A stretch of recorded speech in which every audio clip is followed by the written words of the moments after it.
just wanted to mention that I haven't had a coffee all day. I slept all day. Was so tired yeah, I'm staying home today. And who were found murdered in the East County area. So certainly that would have precedent over a missing person. So yeah, 4 years stayed home. Liz Remington's disappearance. Most of the murders I had chili and garlic toast. She was not considered one of the killer's victims. And Diet Pepsi to drink. And itchy skin today.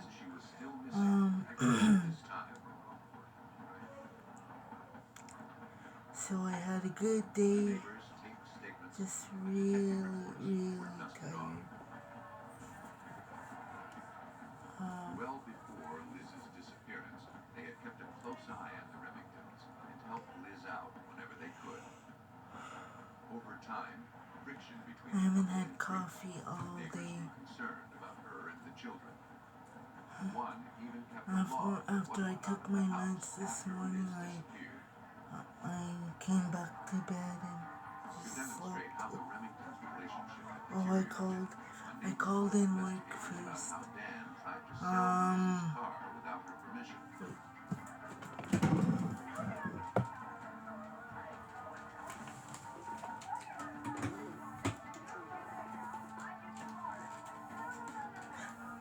According to the neighbor, Liz wasn't just surprised, she was furious. A huge fight ensued. He said that the only reason Dan didn't sell the vehicle was because Liz had the only key and wouldn't give it to him. But police recall that on the day Liz disappeared, Dan had the key to her vehicle in his possession. Police also learned that neighbors had reported seeing Dan Remington filling in a ravine at the back of his property with a bulldozer shortly after Liz's disappearance. They said that after her disappearance, they saw him visit that property every few days. I'll be taking one today. He never ventured back there before she disappeared.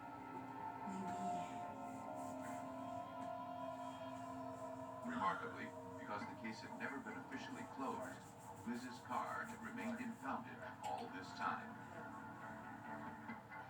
Dan had sued to get it released, but lost. Technically, it was still considered evidence. Holy smokes. Now it would be looked at more thoroughly.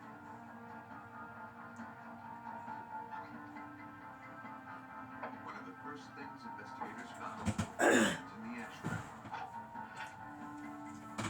Reportedly, Liz had been last seen by a convenience store clerk when she wanted change to make a phone call. The clerk's statement suggested she was okay. Now investigators weren't so certain, so she had ample change in her car. They contacted the clerk to interview him again. That clerk at the convenience store actually said he wasn't real sure that it was her. So that helped us to establish the fact that we didn't really know for sure whether she was there. Suspicions of foul play had been aroused.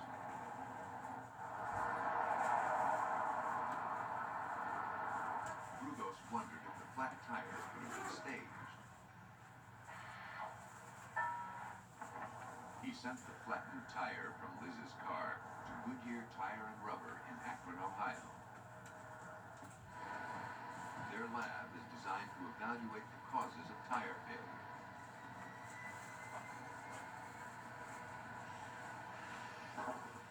Here? The tire was examined on the rim. Report was the tire was flat, still flat. Investigators found no outward signs of damage. Only a tiny puncture, which would have led to slow deflation. Once the leak was isolated, product analysis manager Chester Patterson took the tire off its mouth and examined it more thoroughly. From the looks of it, the tire went flat after the car had stopped.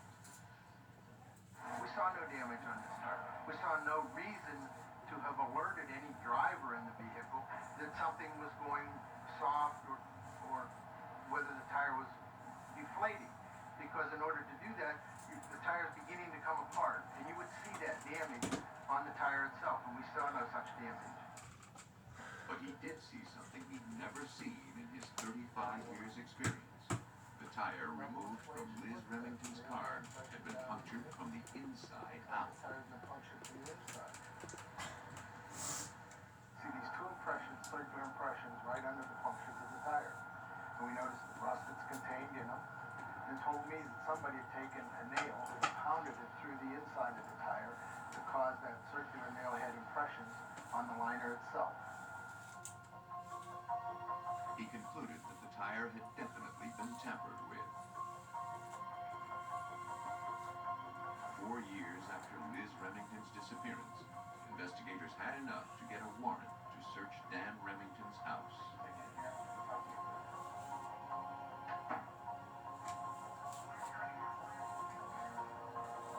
They found nothing of significance inside.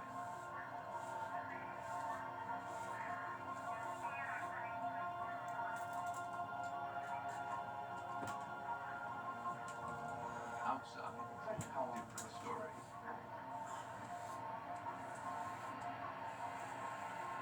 In the yard, police backhoe went to work excavating the filled-in ravine.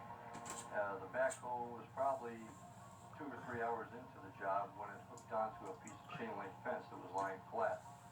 The excavation slowed down. What we found underneath that chain link fence was a tire. The tire was the missing tire from Liz's car. And underneath that tire, wrapped in sheets and blankets, was the body of a female. And a missing persons investigation became a murder case.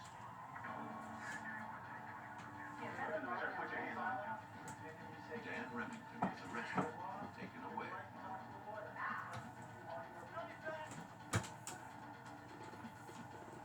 Officially, the body was considered a Jane Doe until a positive ID could be made. A forensic anthropologist determined the remains were those of a Caucasian female who had died of blunt trauma to the head. She had been in her late 20s to early 30s, about the same height as Liz Remington. It seemed like they had found what they were looking for, but the law required more proof than that.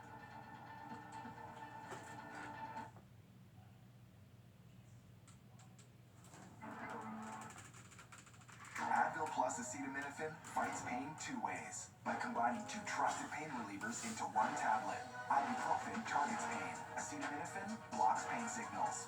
Advil plus acetaminophen fights pain for up to 8 hours. At the Credit Counseling Society, we know you want to live life to its fullest. To do that, you need relief from the stress that debt can cause. The problem is, when you've got debt, there's not always a clear path out of it. Talking about money isn't easy, and it's hard to know who to trust. When you call us, you'll be greeted by a caring financial counselor who will help you put together a plan to get out of debt.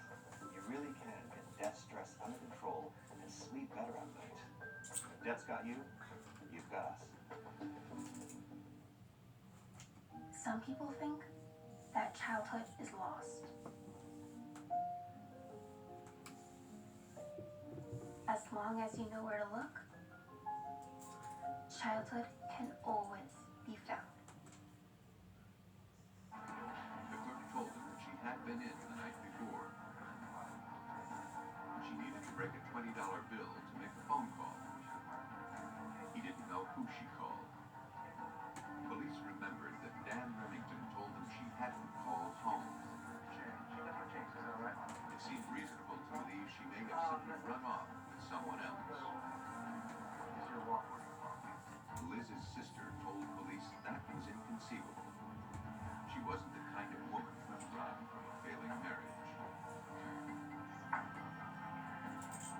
No matter how bad things became, she'd never leave her children. Sergeant Dennis Brudos of the San Diego Metro Task Force found that was the consensus. She was very devoted to her children and her family. She helped at school, she helped at Little League. and just not the type of woman that would ever walk away from her family. Liz's sister told police it was strange that the spare tire was missing.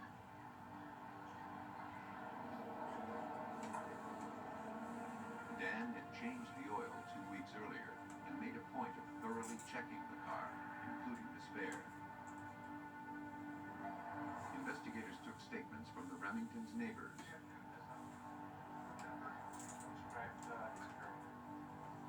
Many spoke of the deteriorating relationship between Liz and Dan. The information was duly noted, but in terms of evidence that any crime had been committed, investigators had absolutely nothing. At the time of Liz Remington's disappearance, San Diego police were grappling with an apparent serial killer.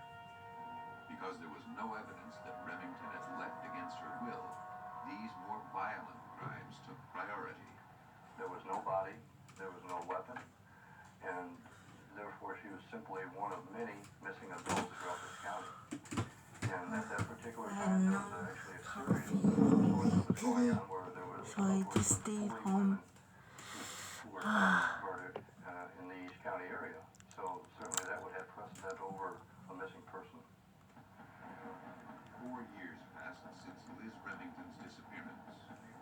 Most of the murdered women were transients or prostitutes, so she was not considered